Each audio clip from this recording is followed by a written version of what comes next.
Assalamualaikum warahmatullahi wabarakatuh. Kali ini saya akan mempresentasikan tentang etika dan hukum dalam bisnis.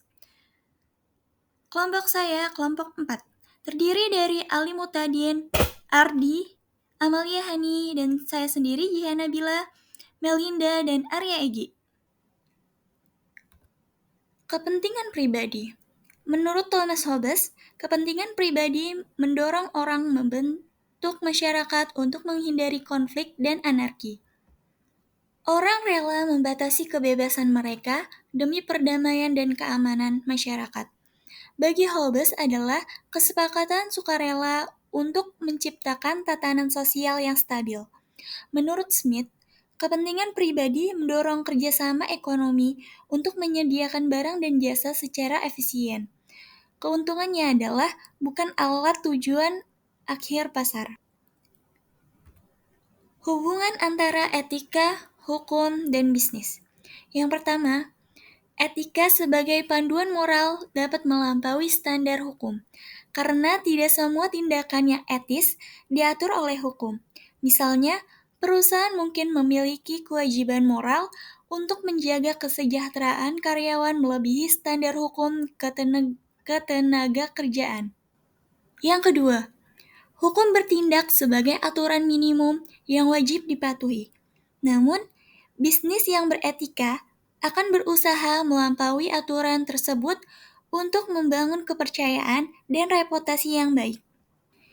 Yang ketiga, bisnis yang mematuhi hukum dan etika tidak hanya menghindari resiko legal, tetapi juga meningkatkan citra, kepercayaan konsumen, dan keberlangsungan jangka panjang.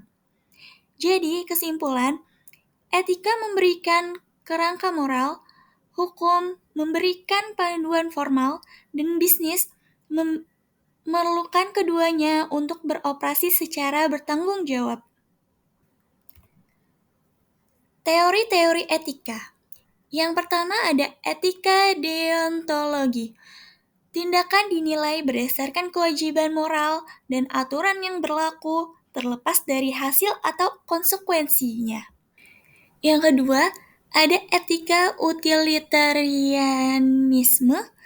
Tindakan yang dianggap paling etis adalah yang memberikan manfaat terbesar bagi jumlah orang terbanyak.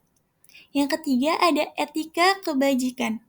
Etika didasarkan pada pengembangan karakter dan kebajikan moral seperti kejujuran, keberanian, keadilan, dan kebijaksanaan. Yang keempat, ada etika hak. Tindakan dinilai berdasarkan apakah mereka melindungi dan menghormati hak-hak dasar individu seperti hak untuk hidup, kebebasan, dan properti. Selanjutnya ada kekecewaan pelanggan Apple. Masalah etis. Konsumen yang telah membeli iPhone dengan harga penuh merasa dirugikan, terutama karena penurunan harga terjadi begitu cepat setelah peluncuran. Banyak dari mereka menganggap langkah tersebut sebagai tindakan tidak adil, dan mereka merasa bahwa Apple hanya berfokus pada kepentingan perusahaan tanpa mempertimbangkan pelanggan setianya. Tindakan ini menimbulkan reaksi negatif terhadap citra perusahaan. Setelah itu ada tindak lanjut Apple. Tindakan Apple menawarkan kredit toko sebesar 100 US dollar kepada konsumen yang telah membeli iPhone dengan harga penuh. Kedua, menjelaskan bahwa penurunan harga dilakukan untuk mempercepat adopsi iPhone oleh lebih banyak konsumen. Yang ketiga, mengakui bahwa Apple mungkin bisa menangani situasi ini dengan lebih baik, dan bahwa ia memahami kekecewaan konsumen. Dampak dari tindakan tersebut, langkah-langkah ini efektif dalam membersihkan nama Apple dan meminimalkan kerusakan reputasi. Tindakan cepat dan proaktif Steve Jobs dalam merespon keluhan konsumen, ditambah dengan penawaran kompensasi, membantu mempertahankan loyalitas konsumen jangka panjang.